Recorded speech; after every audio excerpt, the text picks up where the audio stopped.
It breaks your heart. It is designed to break your heart. The game begins in the spring when everything else begins again, and it blossoms in the summer, filling the afternoons and evenings. And then as soon as the chill rains come, it stops and leaves you to face the fall alone.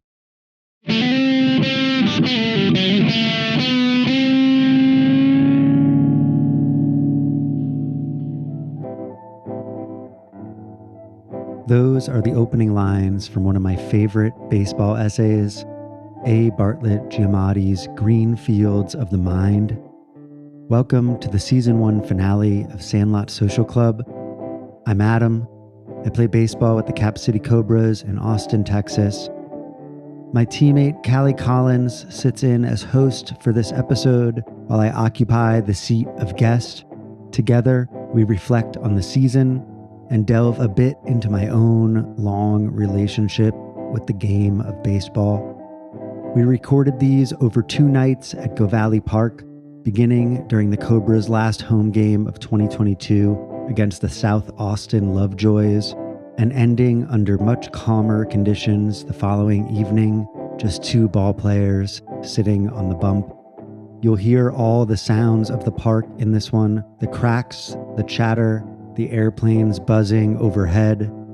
What I love about Giamatti's essay is the meditation on seasonality, the rhythms of time and play, the necessity of these things. And so we come now to our own necessary season's end with the hope that, like him, we've captured even just a little of what makes the game great.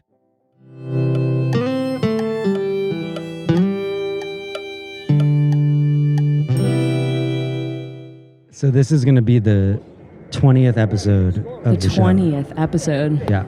I didn't listen to all of them on the drive to and back from Houston, but I listened to all of the ones that are currently available because some of them aren't available, right? Yes, right. The last 3. Time is fungible. Fungible? Time is fungible. Time is we are here recording the thing with feathers. And yet, this will be the 20th episode in the future.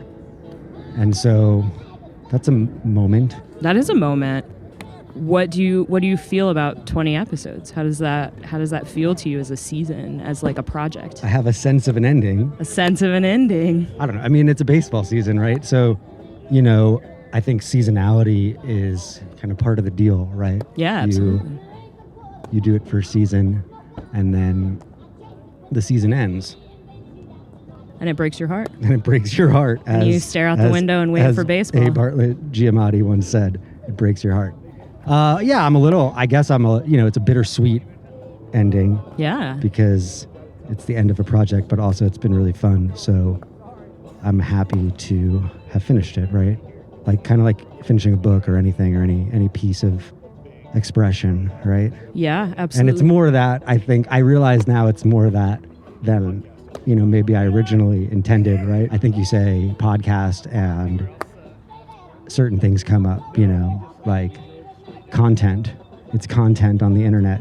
Oof. And I guess, I don't know, I listen to a lot of podcasts. I don't really think of this as a podcast necessarily as much as just a really long conversation without really an ending per se, but just, more layers to come in the future. So this is an ending in a sense, but also it's really just kind of a pause. When you think of the season, does it feel cohesive to you in a way that you didn't expect, or does it feel like you reached a place with a project that surprised you? That's a really good question.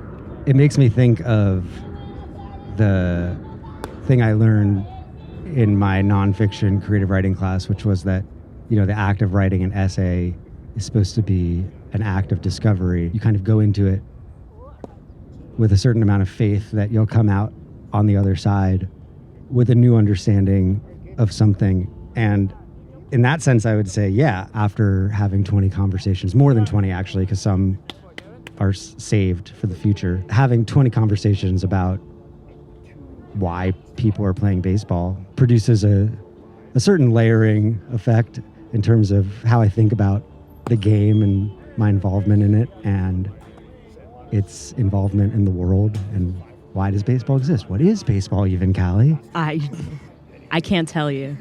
It makes me very happy. I really went off there. What is baseball? It's really fun. I mean, we're having such a good time today, and I think about how much fun it is to play and how much fun it's been to make this series for a season. And, you know, it combines a lot of things that I think I like. You know, I like playing games, I like making art, I like talking to people, and so it's sort of in my wheelhouse. Although I don't know if you had asked me, you know, 3 years ago, if I would be producing a podcast about Sandlot baseball, I'd probably laugh at you.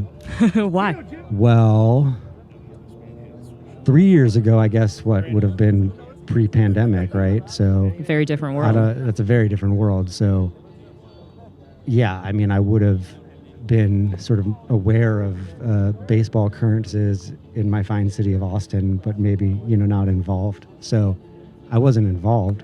And so I wouldn't be someone who would think to do something like this. That's one reason why I wouldn't have said that 3 years ago. I think another reason would have been, as you know from knowing me 3 years ago, I probably would have said, fuck no, I'm not going to play baseball. Well, right. That's what I was going to ask is, like, when you think of yourself 3 years ago and your relationship to the game itself, does this seem...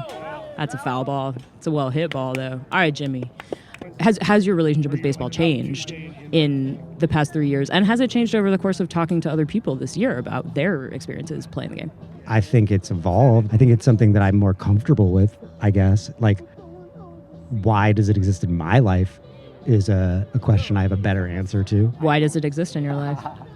Yes. You served that up to me. I can't not take it. Cannot take it.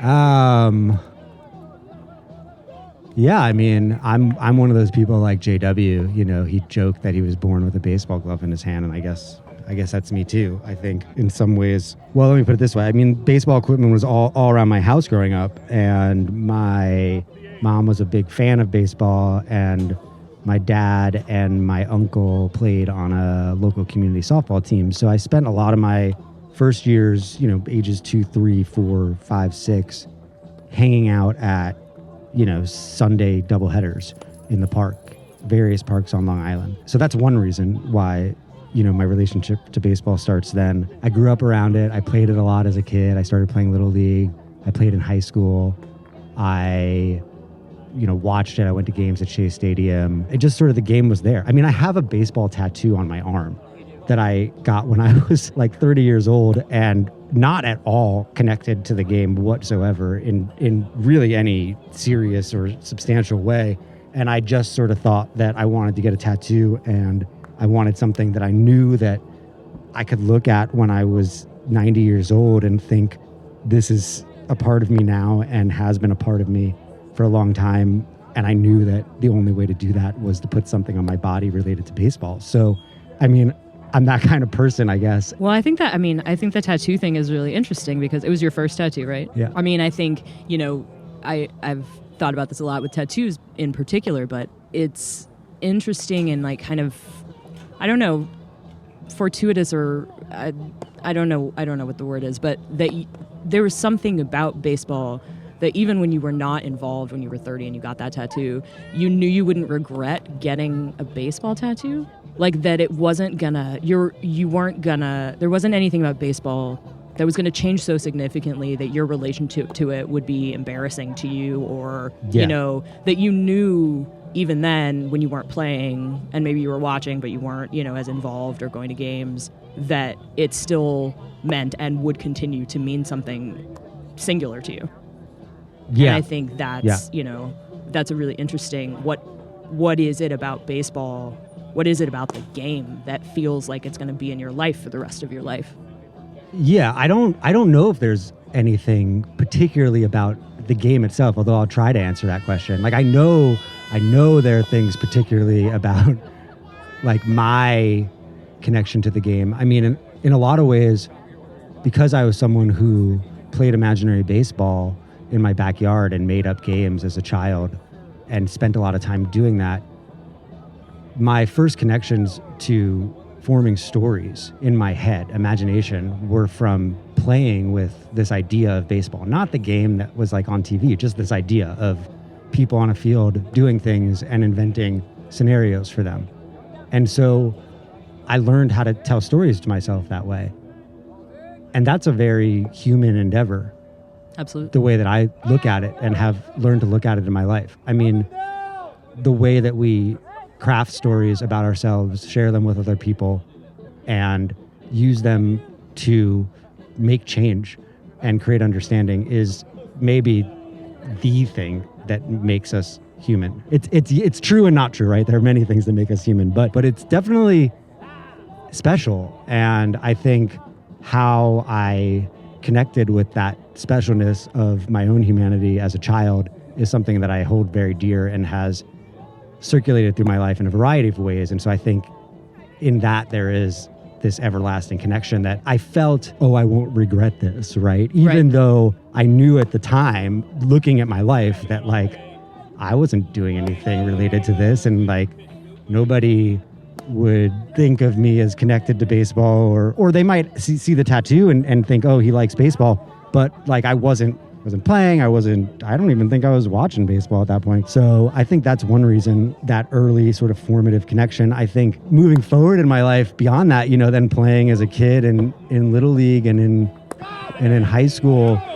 That's a great play. That was a really nice great play. Great play short. It's not the same thing. It's not this connection to storytelling or some, you know, sense of my humanity or my belonging in the world. It's more this mechanism by which I just learned a lot of things about myself. And mostly when I say myself, I mean my body and the limitations of it as a teenager, and how the world saw my body, my human body, whether it was my appearance or... Don't touch it. Don't touch it. Don't touch it. Out of play. Don't touch it. Don't touch it. You ran that shit out, man. Oh, shit. That start way back there. I know, it's late innings now. Man, I couldn't stop right there. We got babies. Good baby cries on the podcast this time. We got babies. We got plays it short. We got blown out knees. I don't think I explained that very well. I guess what I was trying to say is that as I continued to play, you know, baseball was in some ways how I learned about all the ways that the world will tell you that you can't play baseball and that you shouldn't play baseball. And in a lot of ways, those are analogous to just the way the world will show you that it's a really tough place and that it's hard and that you're an outsider somehow always. I think I got a sense of myself and my identity as an outsider from playing baseball, and probably in particular from the now well-discussed struggles between us of my arm. My left-handedness, I guess, was kind of a weird thing that was happening to me when I was a teenager. And I see that very differently now as kind of like this way that the world was, I don't know, like left-handedness is really funny. Like it's a funny thing. Like in baseball and in the world. So have you told this story on the podcast yet about your arm? And no, I haven't actually told this story. I think this is ideological. This is an Adam, a pure Adam story, and dictates the way you play the game. I think you should tell the story. There's so many different versions of it though, because in my life I've thought of this as the yips. I've thought of it as a failure of coaching. I've thought of it as an injury. I've thought of it as the disintegration of the American nuclear family. It really grows outward into everything, doesn't it? Like the causes and factors are so multiple that I'll tell a version of it, but it's kind of just the version of it that I have now. And yeah, so I all those years that I said that I talked about, that before, when I was playing imaginary baseball in my backyard with balls and playing Little League, and even up until really like middle school and early high school, I played left-handed. I was a lefty. I still hit left-handed, but I played the field left-handed, and all my gloves were left-handed, and my last name's Lefton. It was like my nickname was Lefty. Lefty, yeah. My nickname was Lefty. Gives Everybody, itself away. like all of the chatter. on all of the chatter on the field, whenever the podcast is dead. Take out the microphone. All of the chatter on the field, like, all the things the kids would say would be like, hey, Lefty, hey, Lefty, hey, Lefty. And so I saw, that was kind of how I saw myself. But I played second base, which is funny. Like, that is funny. We were just saying today that there was a left-handed second baseman. It was very noticeable. Yeah, so I played second base until the time when basically, and this is what I mean when I say that you learn about the ways in which the world will tell you no, right? And the sort of unfairness of it sometimes. And I was told at some point that I could no longer play second base. And in a lot of ways, I never really found another place. I, bummed around till I was 18. And so this this happened around middle school, right? This is when you start to get this message. And I loved fielding ground balls, like that shit that Brett was talking about, taking a bucket of ground balls. That was one of my favorite things about playing second base was just fielding ground balls and making sure that nothing got past me. Like, I really loved doing that. And so in middle school, I don't remember. I guess I played first and outfield a little bit in middle school. Middle school was kind of a blur. But in high school, in ninth grade, they like very much made a thing about you're playing first base, right? I was the only lefty around. Sure. On my team, and in retrospect, that was very lonely in a way. Well, but it also makes me think of what Bowers talked about kind of, I think that time when you're told what your limitations are by somebody you don't necessarily trust is a really hard time. But I also think learning to embrace a role, even if it's given to you on a team, is, I don't know, it's a very adult endeavor. I think it's really hard for kids, to come to that comfort level with kind of, here's what I'm good at and here's what I'm not, and I'll occupy a space where I can do what I'm good at and not what I'm not. And it's much, I don't know, I think about that a lot when I play baseball with adults, because I think we're just more comfortable with our failures, but also with our kind of stepping into a role, even if it's kind of handed to you, and making of it, the best that you possibly can. Nice play. Nice catch, Darren. Ian deserved that hit. Sorry, Steph. Profanity. You didn't get any profanity. It's an explicit we'll add podcast. some profanity for you. But yeah, I played first base, and I started to learn how to play first base, and I guess I really never really learned how to play first base. I mean, you mentioned Bowers and the systems. Then the systems that I was involved with, the way that they would tell you to gain weight or work out at the gym, all that stuff just pounded me really from all sides, and I got a lot of messages about that, and it hurt me both, like in my development as a person and my physical development in my body. It hurt me, and I got hurt a lot in high school. I got hurt more in high school in my life than I've ever gotten hurt in the rest of my life. Like, I'm a pretty healthy person now, I think, and like flexible and shit, and I would just get hurt all the time playing sports. More than I think necessary. And that's kind of what happened. Or the way I think about this story now about my arm is that it's kind of a combination of, an injury, which I sustained playing football, broken collarbone that, would knock me out for months, and you're not doing anything and you're just kind of atrophying. Mm-hmm. It was my left collarbone. And when I went back my 10th grade year to play again, after recovering from that, and I remember feeling pretty good about baseball in 9th grade, like even to the extent of, having some sort of sense of it as like a scholarship thing at like a D3. I didn't have any definitely did not think of myself as like a baseball player, but I thought of it as like a life hack, I needed money, money to go to college. And I thought like, well, I could probably spend this into some money for college, maybe, and so I had that kind of sense in 10th grade, mostly because I had, had some success in 9th grade, and I kind of got called up to varsity, and like that was kind of fun experience. And I experienced our varsity team's like playoff run that year, which was short but fun. I never got to play, but I experienced it. That's fun anyway, yeah. I remember I was on deck actually in the final game that they lost in the county championships that year, and I was so fucking nervous. And I never got up. in that game. Whoa! We are like we're in the danger zone right now. We picked the wrong spot. I did think about this for our podcast recording. I know. I did think about this. Head on a swivel. I just like the way that it sounds from here the best. But I'm watching. So yeah, I had that sense of, oh, okay, baseball can be a tool, maybe, a functional thing. But yeah, I played football and I played offensive guard, and wow, I would really? always be up against these kids who were just much larger than me because I'm not a very large person.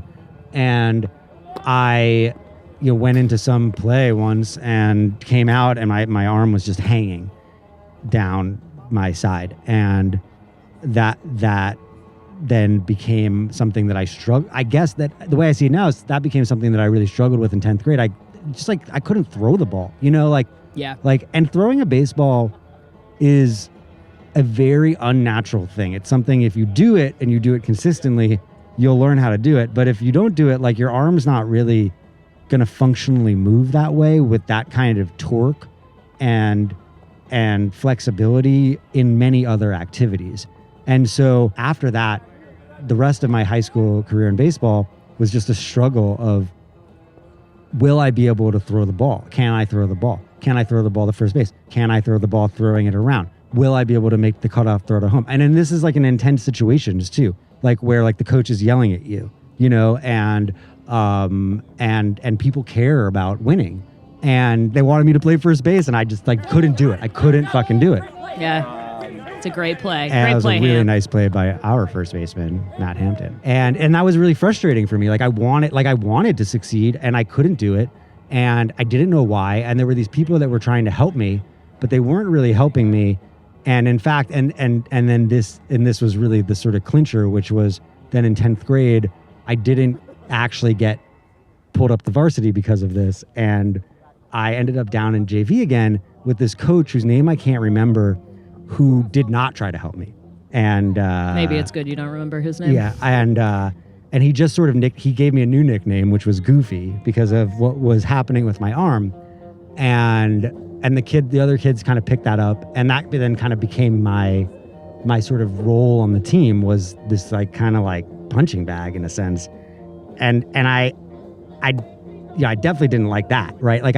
I was always on edge on the field, that I would throw the ball errantly and have somebody sort of say this word, Goofy, there you go, Goofy. This is your original distaste for nicknames. Yeah, this is why I hate nicknames. Yeah. This is why I don't like nicknames. And so, I'm struggling with that, and it's 10th grade goes by and fucking 11th grade goes by, and I do go up to varsity and I play first base a little bit. But I know there's this kid in 10th grade that's coming next, and I know that I'm not gonna play basically in the next year in some sense, I guess. Maybe I did or maybe I didn't. I don't know why I did. I don't know why I did it. I don't really know why I started to play right-handed. I just did. Between 11th and 12th grade, I just didn't want to be on the field anymore feeling that way, and so I started throwing with a friend of mine in the off season right-handed, because the thing about left-handed people, did he touch the bag? He touched the bag. That's a good throw. Yeah. No, that's way to get it in. The thing about left-handed people is that, or left-handedness in general, is that if you have any sort of iota of left-handedness in you, it probably exists because of some stubbornness over generations of people who have insisted that somehow this should exist, because all of the forces are aligned against left-handedness, and they have been since the beginning of time. And they beat it out of you. And they used to beat it out of you. They would tell you have to write right-handed. I mean, it's probably a lot better today than it ever has been in some ways. You're the devil. I mean, the word sinister comes from the Latin word for left-handed. Yeah. So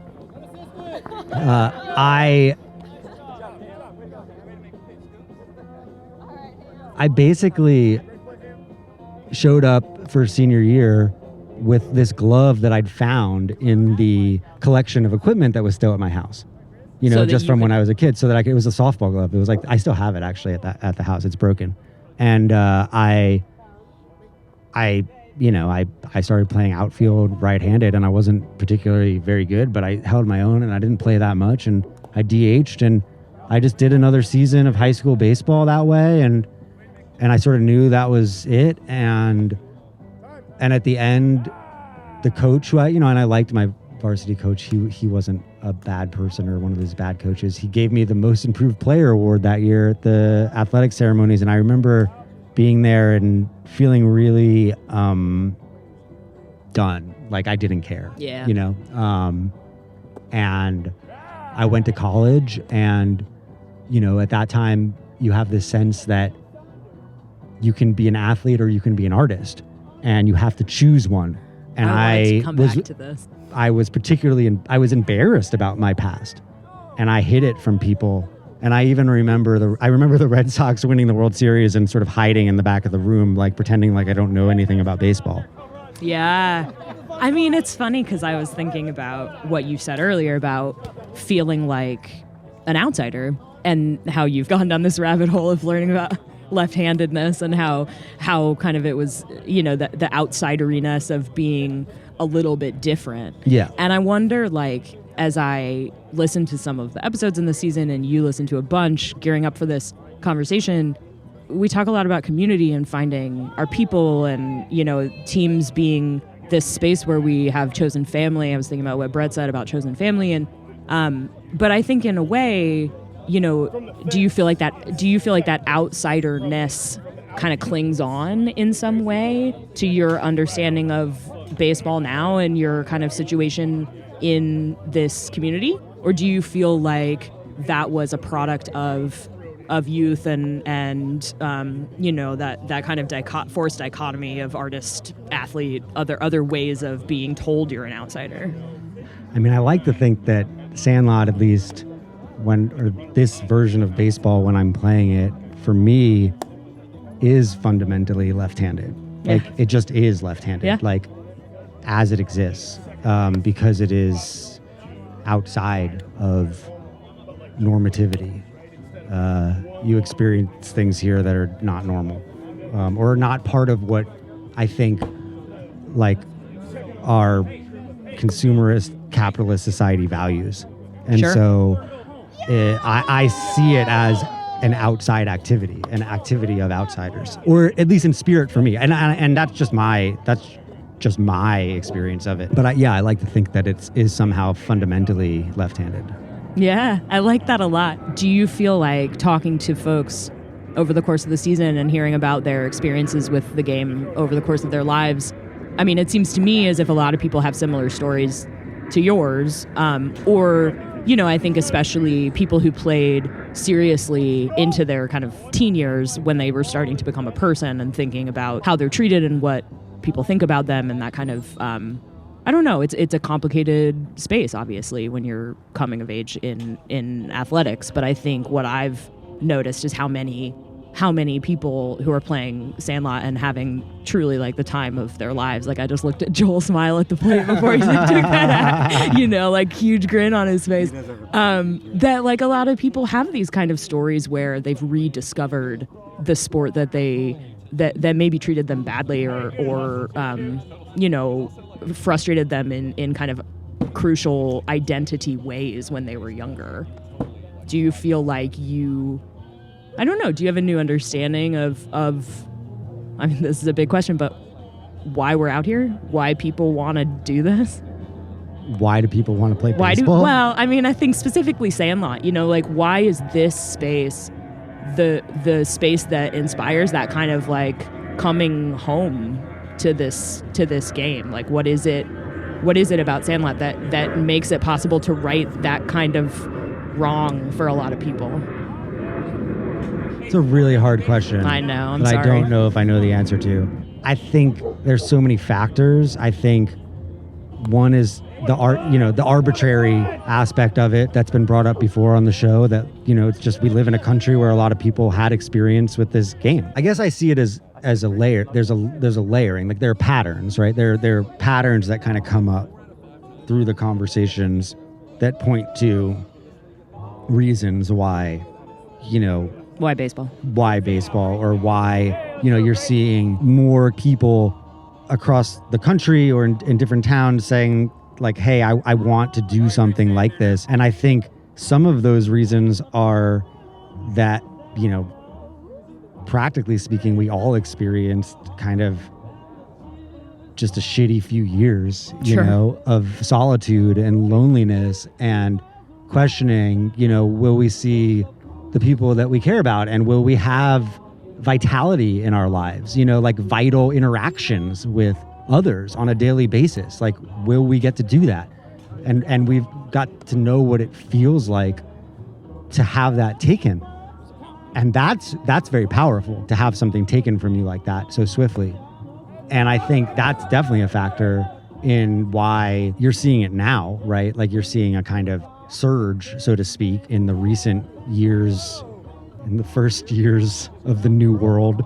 Of Sandlot baseball, of post-pandemic life. But I also think that, you know, there's larger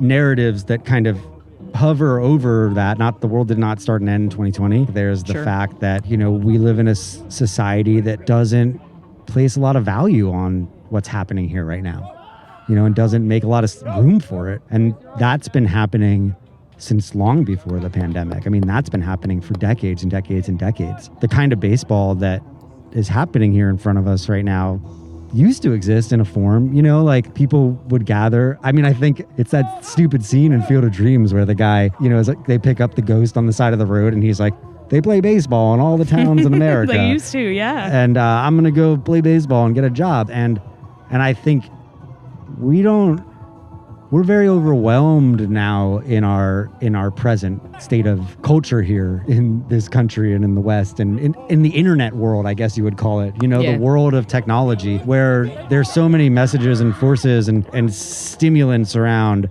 that to gather with people to just hang out and do something that exists kind of outside of that space is a non-transactional relationship. It feels good. I think that feels good to people. I think people want something that is an antidote to those forces. And we have to go say good game. I want to come back to this, but we have to go say good game. Yeah.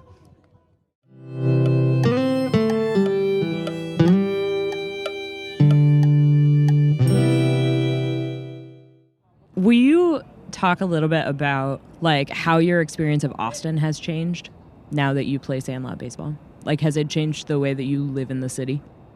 I mean, I came to Austin 10 years ago, and I was in my, it was around the time I turned 30. So, and it was around the time I got that tattoo. Like, that was the first year that I was in Austin.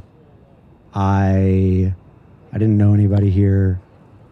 I didn't know if I would stay, honestly. Like, I didn't have any clue, right? It was sort of a big restart for me.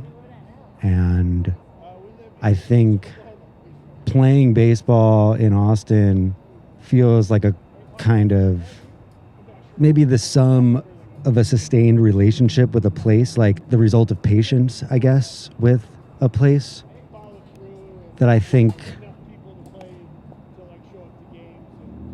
I don't know, that I'd never really maybe put into any place before, if I'm being really honest. You know, like, I think, you know, I spent a large part of my childhood in a state of like wanting to run away from home and not really establish home. And the truth is, this is probably the place that I've spent the most time in my life, and in some way got like stuck here even in the end, you know, in the end, in that, you know, like in the last few years, in a literal stuckness, but also, you know, came out of that. And that was when I started playing baseball, like right after that, you know? So yeah, I do think it's not, I don't know if it's changed the way that I look at it, or the city or anything like that. I mean, the city has its own, you know, its own sort of timelines that it's on and things like that. And, you know, you're a resident of the city and native and have seen it in a number of different forms. Yes. So you also probably have feelings about this.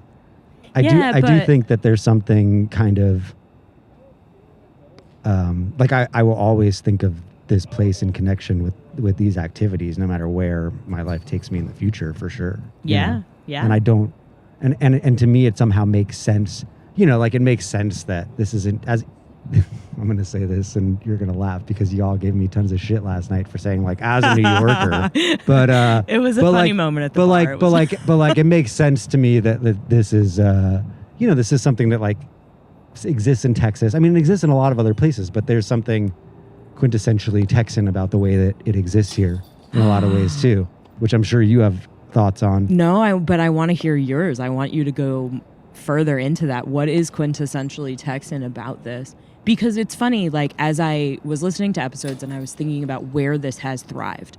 Like when I think about the cities where this has really thrived and the way that we are all kind of the same here, Nashville, Vancouver, like New Orleans, there's something very similar about all of these places where they're like small cities that are growing but also like I don't know that it seems tied to place to me, and so I want to hear more about how this is Texan. Okay, so here's the deal with the Texas thing, right? Like I think that the way that I see teams and local baseball kind of operating and the way groups communicate with one another and are kind of like independently formed, and there's this kind of anarchic sort of feeling to the whole thing, is a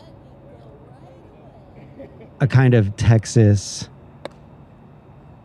version of Sandlot. I think in all these other places, the qualities of those places that make those areas really great, like the greatest parts, I guess I would say, is that the greatest parts of every place are channeled through the way that they play.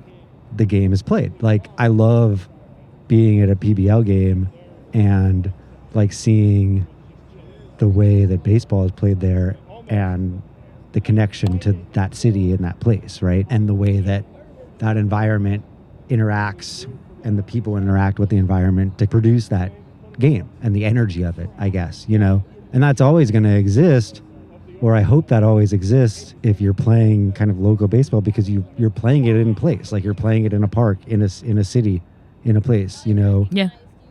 In Chicago, it would be different. And in New York, it would be different. I guess my question for you then is, like, what's your experience been of sort of finding a role, so to speak, Yeah. Or sort of intersecting, your life and the game and kind of seeing what happens. Like, it's been the best summer, truly, of my life, like playing Sandlot base. I mean, truly, like, I didn't think I'd be able to do this again. This was not a thing. This was something that made me happy as a kid, like infinitely happy. And I thought that the only way I could like kind of reclaim that feeling was by watching Major League Baseball, which is like, I love Major League Baseball. I watch a lot of baseball, but I'm like, it's different to be out here and to see it. And like, I don't know, I feel very lucky to be able to play again. But when I was thinking about your relationship to Austin, I was thinking about like playing Sandlot baseball is a commitment. And like, there's something really nice about committing to something. Like if you're going to play Sandlot, like, especially, I mean, my experiences with the Cobras, but my sense of most teams is that, like, they're not going to put you on the team if you don't show up all the time. Like, you got to show up for people and stay in a place long enough to, like, build your community and find a role. And, like, that, like, it's an important way to commit to a town or to a group of people, and I think, like, commitment is just, I don't know. It's like, it's profoundly important to like really, say like, I'm not maybe necessarily going to agree with all of my teammates on everything. And like, I'm going to have complicated relationships with people, and it's a social space, but like, I'm committed to this space. Like, I'm showing up, I'll figure it out with people. I'll like do the thing. And it's important to me to have committed to it and to come to practice every week and to be at the games and to travel, which is so much fun. And like, that stuff where you're just like, I'm showing up for you people, for me and also for you. And you've like committed to Austin in a way, I think, since you started playing baseball. that maybe you weren't? Yeah, I mean, It's like changed your, I don't know. yeah. I mean, it certainly is it's so funny. I can hear myself resisting I know, you being don't wanna- connected to place. I know. Because I just like, I see. It's an old It's thing a very in you. it's a very old resistance. It's that outsideness, right? Like Yeah. it's the Yeah. outsideness that I was talking about. It's that sort of welling up saying, no, like you're not tethered to anything. But you're right that in my journey at this juncture, in this space, like it is as we said earlier, like in terms of this being the 20th episode, like it's like a moment, right? Like it's a sort of like, I mean, we joked, at times about playing on a baseball team together, like sort of like in a sort of like wink, wink, like probably not going to do it, but. Right. I tried to get my MFA program to play baseball instead of soccer, which was just like an impossible task. But like I've tried to build baseball teams in the past. It has not been easy. It's really hard. I mean, it takes a lot. I think that's the other thing that when you talk about like why it's showing up in this way, in this particular form, I think there's like just the right amount of difficulty. It hits this sweet spot in that, in terms of organizing it and even in playing it, there's this level of effort that needs to occur and needs to occur in a distributed fashion across a number of different people, right? Like you need lots of other people to make baseball happen. So in terms of organizing it, there's this incredible level of effort, or just the right kind of amount of difficulty to make baseball happen. But then also, as many people have pointed out, this is not a novel thing to say, but there's this failure built into the game, right? Like it's a difficult thing. Like it's not joyful in the way that playing soccer is joyful. It doesn't like it feels, like I've played a lot of sports in my life. What sports did you play? You played football and baseball. Played football, baseball, tennis, basketball. You played them all. All those. I never played basketball competitively, but I played a lot of pickup basketball, like 3-on-3, 4-on-4. Mm-hmm. I played a lot of like old man basketball when I was a teenager. Like I played with the old men at the JCC. Oh, cool. And so I played a lot of that basketball. Got like, totally bumped around. Because they're much bigger than you. I don't know. Like it's weird. I was thinking about that because we talked so much about my life as a baseball player, but I was really involved in a lot of activities that were physical, and then ventured into the arts and felt torn. And you said you wanted to get back to that and discuss that a little bit. I want to talk about it because I sort of had this life of athletics and feel that I have actually, when I really think of all 4 decades, right? It just showed up in different ways, and then I set certain boundaries with it. Yeah, like I did want to come back to this because I think it's an interesting idea that, like, at some point, I don't know, when you're most like willing to follow archetypes, like those two things do get separated in a way that's embarrassing, like it causes a lot of shame. Like when you were an athlete and then you're weird in some way, right? Like you become you start to make art. And like this podcast has been your art this year, and it's been like the thing that you've worked on very, very hard. But it's art about sports. Does it mean something to you to merge your, I don't know, like your creative energy and like what your big like kind of creative project and sports? How does that feel to you? I mean, I guess it feels similar to the way it feels to like have a catch with you and then like switch arms, right? Like it feels balanced, I guess. The way I describe sort of my shoulder girdle is that it's like, it feels like this like constant tension pulling back and forth between my arms and this kind of crookedness, or this sort of like inability to sort of be fluidly whole in my body. But then I guess the way that I've sort of felt about that tension between art and athletics is that it has always felt like this irreconcilable thing. Like you can't do both, you know? And so I think I feel very like the act of editing like the episode, of being in that space and like sort of listening to people talk about baseball or having these conversations. There's like this inflowness. What do you think has changed about the podcast over the course of the season? Like, do you feel like your last episode is different from your first episode? What have you learned doing it? Yeah, I do think it's different. I mean, I think it's kind of like a process of finding, you know, a voice, or so to speak, you know, like when you're like writing a character or something in fiction or whatever, like whatever you're trying to figure out. Like I didn't know how to make a podcast at the beginning, and I sort of figured it out, and I kind of when I listen to it, I can see and hear where like I figured certain things out or tried different things out. I wanted it to be easy to listen to and not too long. And like I said, I sort of see it as like a text of these different stories that layered on top of each other help to articulate what it is that makes all this interesting. And I think that's what's hard about answering some of these questions and why I struggle with it, because I think I continue to just see it as like this evolution, right? This experiment. Like I think about it a lot, but I don't like pinning it down. And that refusal to be pinned down is to me something that I think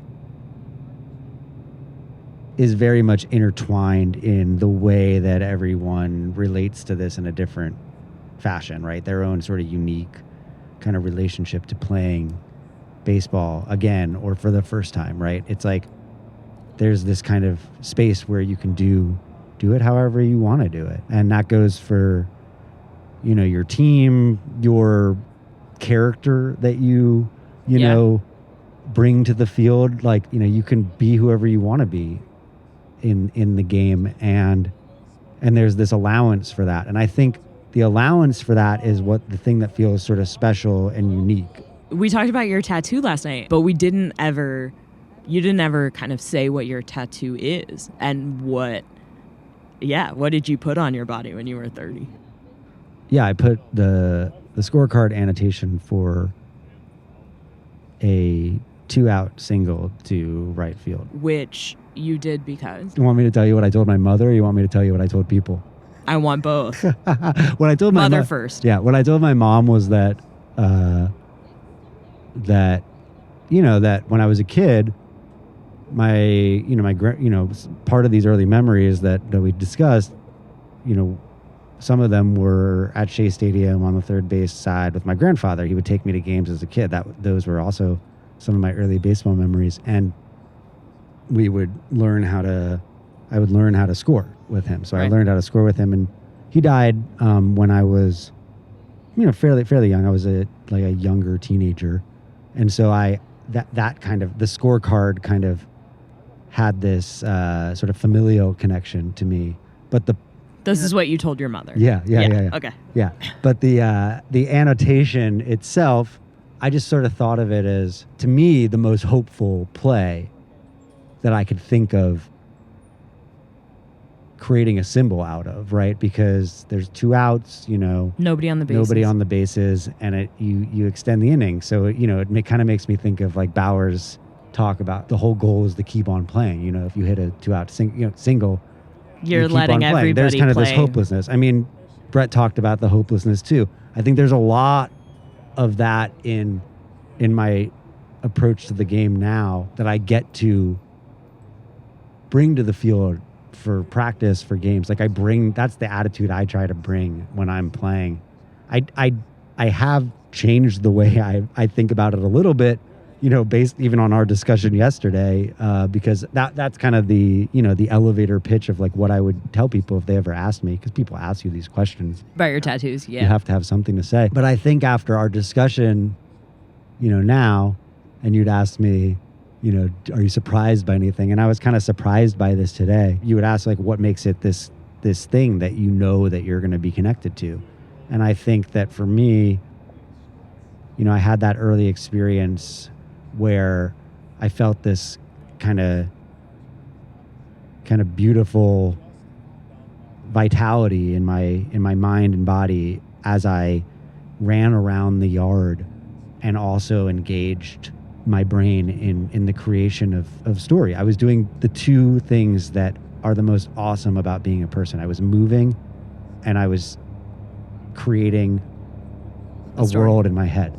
Yeah, Those are the two best things. they are. And I was doing them at the same time. And I think I learned a sense of belonging with myself and with the world through that. And then it became hard. And I learned how I didn't belong and my unbelonging and my outsideness.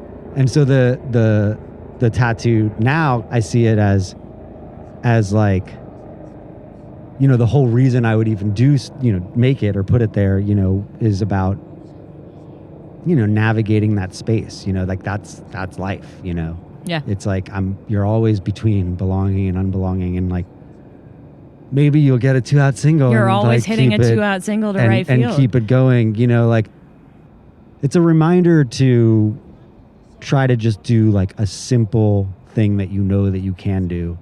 Like when you're, you know, when your back's up against the wall, or when like you feel like it's hard to navigate that space between belonging and unbelonging. Yeah. And I like that. You know, I like the practice of doing that. Like I feel like when I'm playing baseball now, like I'm just kind of like practicing that all the time, you know, on the field. Like shit suck. Feeling good and bad and negotiating that in my mind and body at the same time. Like there's this kind of completeness of life that I feel. You know, there's lots of other reasons why people would do this, but those are my reasons.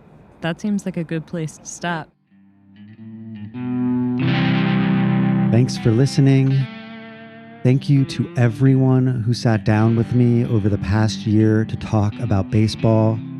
Continuing with the theme of surprises, I'm struck now with a sense of us as co-creators in this story, and I'm truly grateful for the participation and trust along the way. Until next time, I'll leave you with the closing lines from Giamatti's essay. I'm not that grown up or up to date. I'm a simpler creature, tied to more primitive patterns and cycles. I need to think something lasts forever, and it might well be that state of being that is a game. It might as well be that in a green field in the sun.